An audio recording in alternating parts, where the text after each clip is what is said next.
Pertama, perkenalkan, nama saya Fuad Wahyudi, lahir Bogor 1/1/1969. Asal usul desa Tapos 2 diambil dari sisi perjuangan. Jadi bahwa di sini ya pos itu kan mirip dengan kata-kata pos, tak pos. Tak itu bisa disimpulkan tapas, pos itu pos, sebuah pertahanan dalam mungkin pada waktu itu sejarah perjuangan kemerdekaan, di mana kita kenal sistem pertahanan gerilya.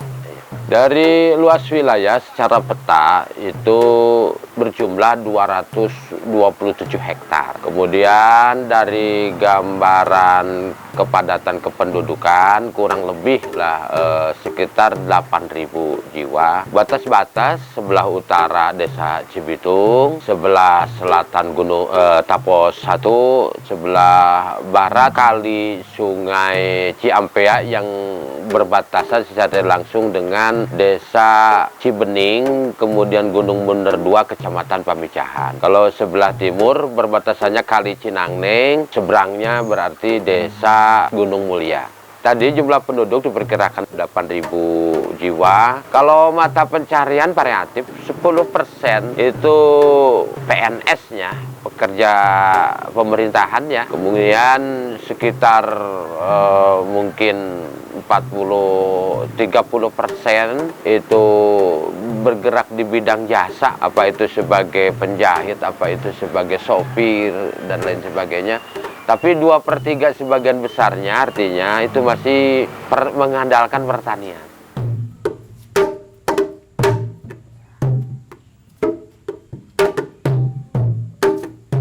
Mungkin dari sisi pertanian di sini beragam ya. Ada orang yang berkebun, ada yang berladang, peternakan gitu ya.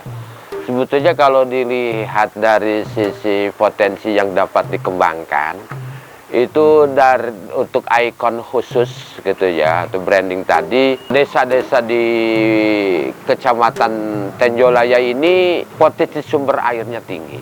Kemudian yang tidak kalah pentingnya adalah selain dari peternakan tadi itu adalah SAB, Pak. Sarana air bersih. Bagaimana sarana air bersih ini ke depan bisa dibangun dan untuk memenuhi kebutuhan seluruh warga Desa Tapos 2.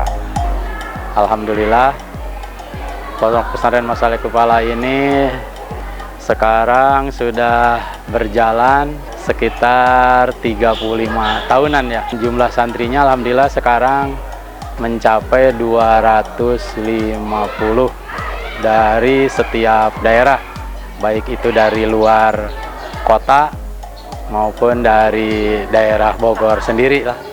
Program unggulannya di sini yang ke-1 yaitu ceramah ya. Ceramah itu ekstrakurikuler sebetulnya. Ya ceramah. Yang kedua yaitu program unggulannya yaitu menghafal ya. Menghafal kitab ya, supaya anak-anak ini cepat memahami arti daripada kitab-kitab yang diajarkan oleh guru-gurunya gitu ya.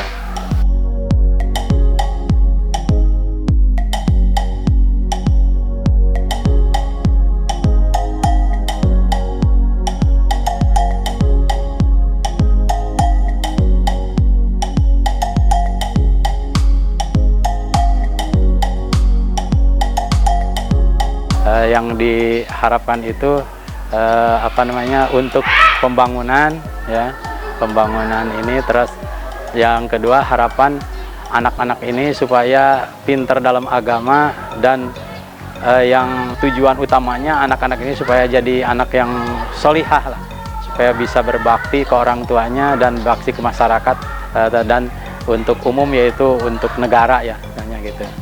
Ya kita harapannya tentu banyak ya. Kadang-kadang pemerintahan itu hanya berpikir bagaimana tentang pembangunan desanya itu didasarkan pada pengembangan yang bersifat fisik, infrastruktur dan infrastruktur. Tetapi kadang kita lupa bahwa SDM, pengembangan sumber daya manusia itu jauh juga lebih penting.